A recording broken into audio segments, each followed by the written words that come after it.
नमस्कार दोस्तों, explore with Nancy में आपका फिर से एक बार एक खास ट्रिप के लिए स्वागत है।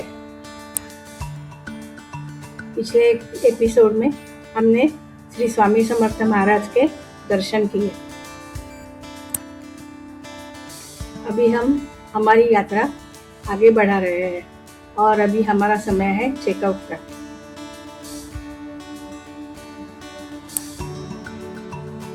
तो चलिए दोस्तों, बिना देर किए हुए शुरू करते हैं हमारी अक्कलकोट से पंढरपुर की रोड ट्रिप एपिसोड 3 में।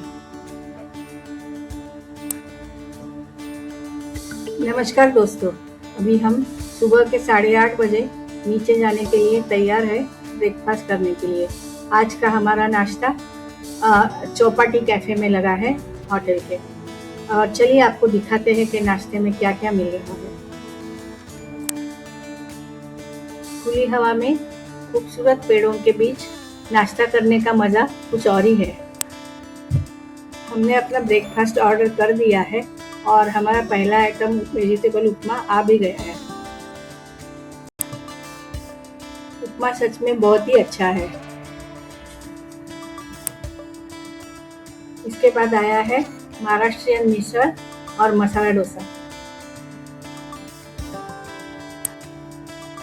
बढ़िया नाश्ता होने के बाद अभी हम लोग पंढरपुर की ओर निकल रहे हैं। ये है वालसंग टोल प्लाजा, जो अक्कलकोट और सोलापुर के नेशनल हाईवे पर स्थित है। यहाँ पे हम लोगों ने 65 रुपये का टोल फी दिया है। अब हम सोलापुर शहर में एंटर कर रहे हैं और सामने सोलापुर का 3 किलोमीटर का बोर्ड लगा हुआ है।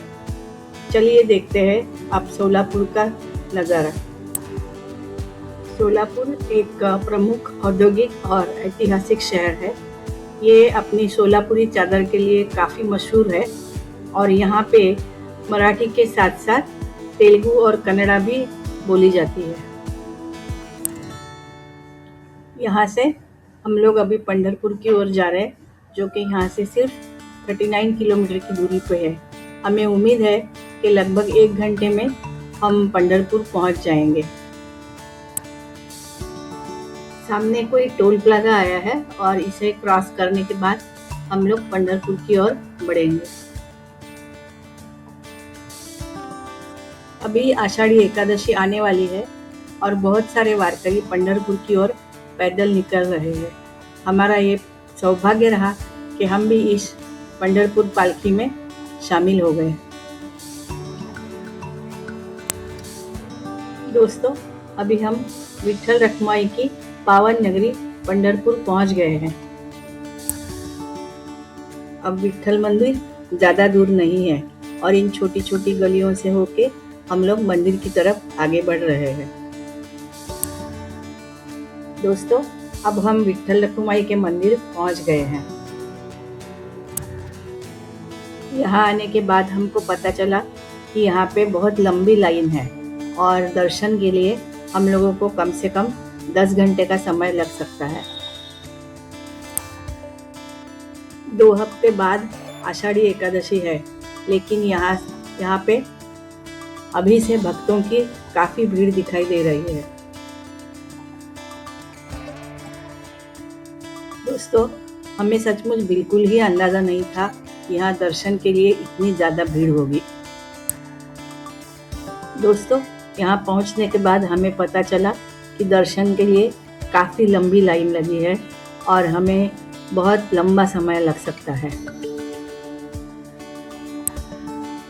हमारे साथ सीनियर सिटीज़न भी है और उनके लिए इतने लंबे लाइन में खड़ा रहना बिल्कुल ही पॉसिबल नहीं है, इसलिए हम लोगों ने बाहर से ही दर्शन करने का निर्णय लिया है।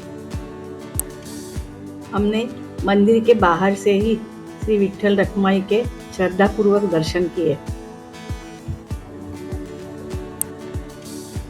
श्री विठ्ठल रखुमाई के बाहर से ही दर्शन करने के बाद अब हम लोग चंद्रभागा नदी की ओर बढ़ रहे हैं। रास्ते में हमें श्री द्वारकाधीश मंदिर भी दिखाई दिया। यह मंदिर चंद्रभागा नदी के किनारे महाद्वार घाट के ऊपर स्थित है और जो भगवान श्री कृष्ण की द्वारकाधीश स्वरूप को समर्पित है। दोस्तों, ये है पवित्र चंद्रभागा नदी। वारकरी परंपरा के अनुसार चंद्रभागा नदी का विशेष महत्व है। यह हर साल पंढरपुर वारी के लिए जो लाखों श्रद्धालु आते हैं, यहाँ आकर पवित्र स्नान करते हैं और फिर भगवान विट्ठल के दर्शन के लिए आगे बढ़ते हैं। चलिए दोस्तों, विट्ठल नगरी के इस आध्यात्मिक अनुभव के बाद अब हम मंदिर के बाहर से ही दर्शन लेके निकल चले हैं आगे की ओर। इसी के साथ आज का यह वीडियो हम यही समाप्त करते हैं। अगर आपको ये वीडियो पसंद आया है तो कृपया लाइक करें, शेयर करें और हमारे चैनल को सब्सक्राइब करना ना भूलें। मिलते हैं दोस्तों अगले सफ़र में एक नई जगह और एक नई कहानी के साथ। हमारा अगला डेस्टिनेशन है श्री ब्रह्मचैतन्य गोंदवलेकर महाराज समाधि मंदिर।